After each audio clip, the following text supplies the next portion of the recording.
హైదరాబాద్ కోటి మహిళా యూనివర్సిటీని యూజీసీలో చేర్చాలని డిమాండ్ చేస్తూ విద్యార్థులు ఆందోళనకు దిగారు. యూనివర్సిటీ పేరు మార్చుతున్నారు గానీ గుర్తింపు ఇవ్వడం లేదని తెలిపారు స్టూడెంట్స్. గత సర్కార్ మహిళా విశ్వవిద్యాలయమని చెప్పిందని, కానీ కాంగ్రెస్ సర్కార్ చాకలైలమ్మ మహిళా యూనివర్సిటీగా పేరు మార్చిందని చెప్పారు. యూనివర్సిటీగా చెప్పుకోవడానికి ఐడెంటిటీ లేదని, గ్రాడ్యుయేషన్ పూర్తి చేసుకున్న విద్యార్థులకు ఏ ప్రాతిపదికన సర్టిఫికెట్లు ఇస్తారని ప్రశ్నించారు. సీఎం రేవంత్ రెడ్డి చొరవ తీసుకుని యూజీసీలో చేర్చేలా చర్యలు తీసుకోవాలని డిమాండ్ చేశారు విద్యార్థులు.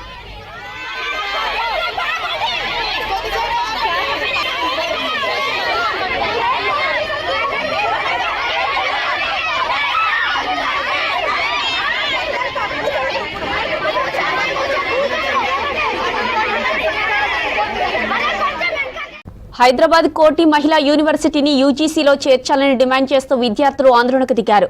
యూనివర్సిటీ పేరు మార్చుతున్నారు గానీ గుర్తింపు ఇవ్వడం లేదని తెలిపారు విద్యార్థులు.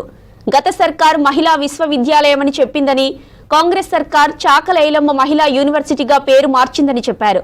యూనివర్సిటీగా చెప్పుకోవడానికి ఐడెంటిటీ లేదని, గ్రాడ్యుయేషన్ పూర్తి చేసుకున్న విద్యార్థులకు ఏ ప్రాతిపదికన సర్టిఫికెట్లు ఇస్తారని ప్రశ్నించారు. సీఎం రేవంత్ రెడ్డి చొరవ తీసుకుని యూజీసీలో చేర్చేలా చర్యలు తీసుకోవాలని డిమాండ్ చేశారు విద్యార్థులు.